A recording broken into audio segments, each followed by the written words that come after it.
السلام عليكم. لا تنسى الاعجاب بالفيديو والاشتراك في القناة بعد قيامك اولا بذكر الله.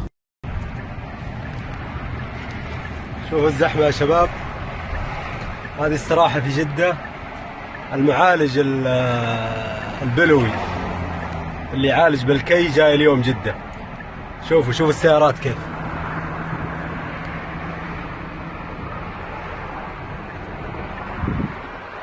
العالم كله منكبه هنا. شوف استراحة ميسان للمناسبات، اللي يبغى يجي حياه الله.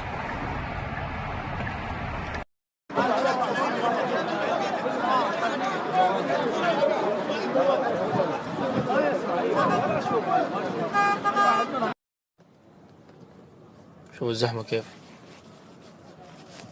كلهم عشان العلاج حق الكي. الله يرفع عنهم ويشفيهم يا رب.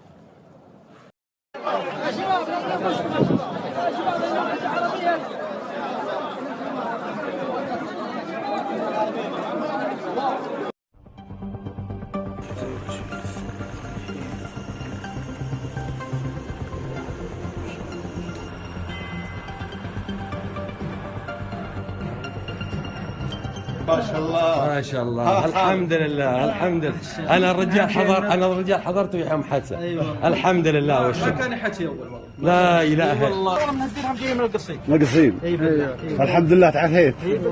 ما شاء الله. هذا عبد الله العيد جاي من المدينه ورفع يده ابشركم ما كانت اول ترتفع. بديت بالكوي من 1414، يعني من 25 سنة، لكن الشهرة هذه جت من بعد فهد مليحان، هذه اللي صور والإخوان، وأنا رافض التصوير أصلا.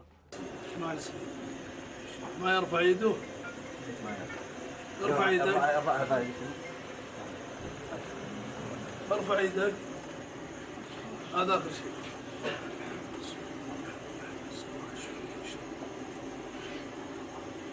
خذيت الصورة للأشعة المقطعية، خذيت صورة كانت هنا الجهة.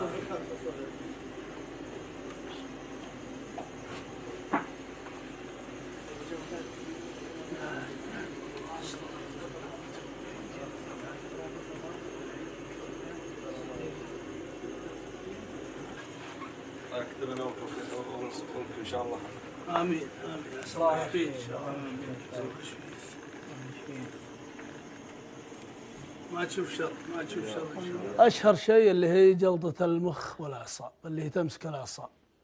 والجلطة الثانية اللي هي مع البرد، تجي جلطة أعصاب تجي عكسية غير جلطة المخ تجي جهة واحدة. البرد لا، تاخذ عملية إكس.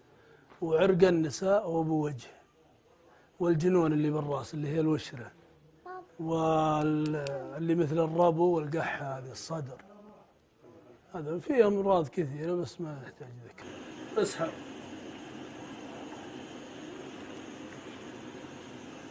اسحب يدك كل قوتك، اسحب. حاول انت ترفع شوي. ها حاول. أصعب حالة عجوز له 15 سنة مجنونة، تطلع من البيت ويرجعونها عيالها. 15 سنة جت هنا وتسويتها ولله الحمد، ثالث يوم هي طيبة. هذه أصعب حالة مرت علي. يعني اليوم سوينا واحد جاي من سكاكا له 4 سنين، ما يتكلم ولا يمشي، مشى والحمد لله وتكلم، وأول كلمة قلت له قل له. إذا عجبك الفيديو لا تنسى اللايك وكومنت تحفيزي، ولكي تتوصل بكل جديد اشترك الآن.